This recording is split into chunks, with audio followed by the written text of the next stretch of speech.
One New Year's Eve, the streets were bustling with people rushing to their destinations. Meanwhile, the stingy and irritable Mr. Scrooge stood by the window of his workplace, muttering to himself. What nonsense!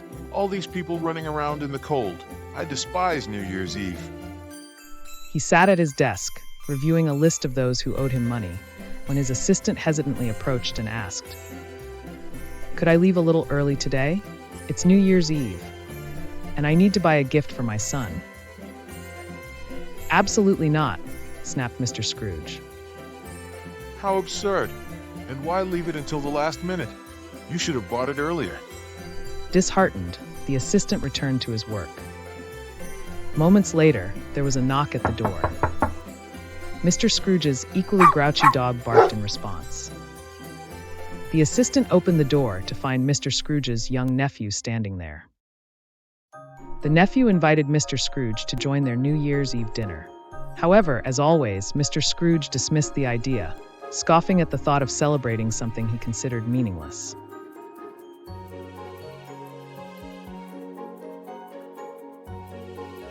After his nephew left, another knock echoed through the room. "Ugh, what now? Leave me in peace so I can work," Mr. Scrooge grumbled.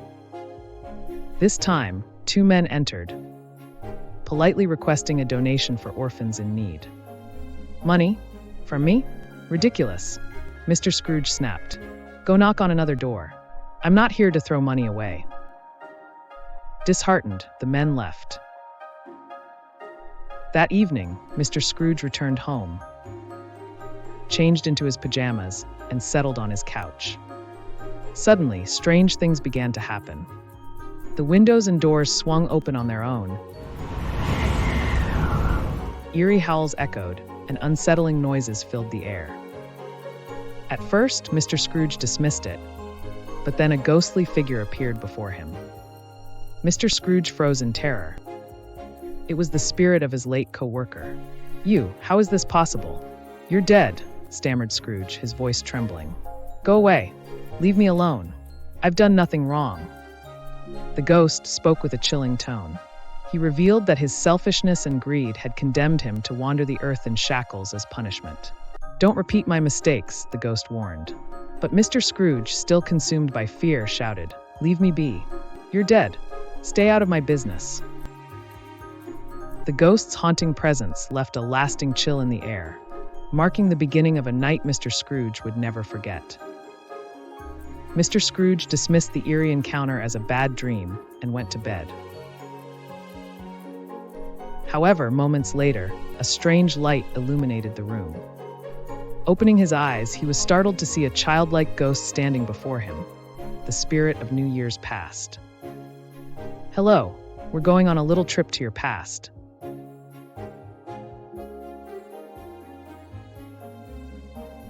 "What? No. What's happening? Help!" Scrooge protested, but the spirit whisked him away. Suddenly, Scrooge found himself watching his younger self as a cheerful child playing with friends in the schoolyard. They were joyfully decorating a tree, their laughter filling the air. Child Scrooge was brimming with happiness, a stark contrast to his present self. The ghost then transported him to his early adult years, where Scrooge attended a lively New Year's party at his boss's house. He saw his younger self dancing with his wife, surrounded by warmth, music, and laughter.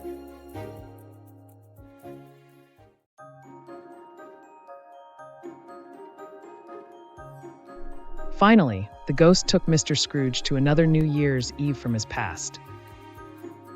But this time later in his life, he witnessed his wife in tears, heartbroken over how distant he had become.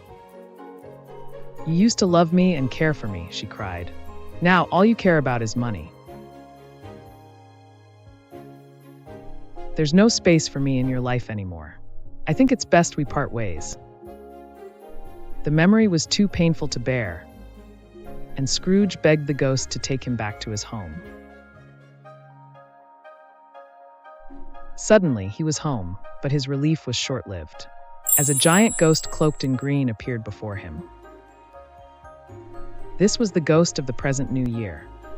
Terrified, Mr. Scrooge hesitated, but before he could protest, the ghost whisked him away to his helper's humble home.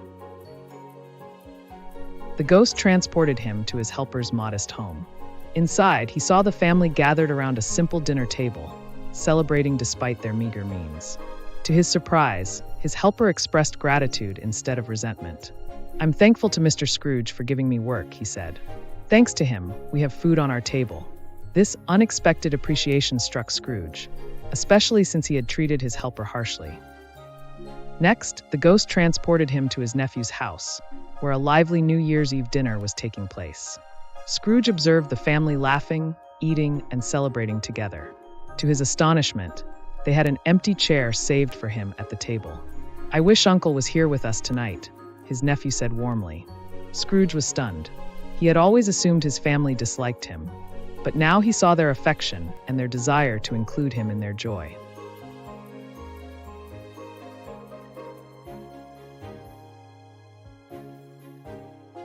The clock struck midnight, and a new ghost appeared, cloaked in darkness, the ghost of the future.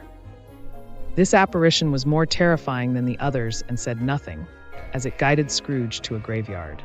There, Scrooge saw his own funeral, with people standing by his grave. However, they weren't mourning. Instead, they whispered with relief and satisfaction. "Good riddance," they said.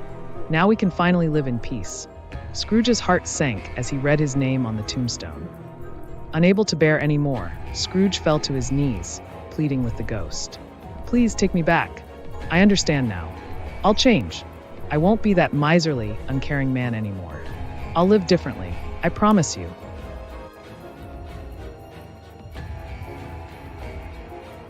In an instant, Scrooge found himself back in his home. To his immense relief, the day wasn't over, and there was still time to make amends. Overjoyed, he leaped from his chair and ran into the streets. His first stop was the butcher, where he purchased a giant turkey for his helper's family.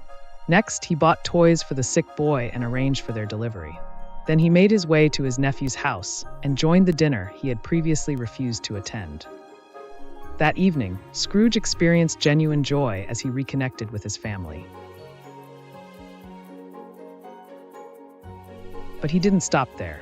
He ensured his helper's son received the medical care he needed and treated the boy as though he were his own.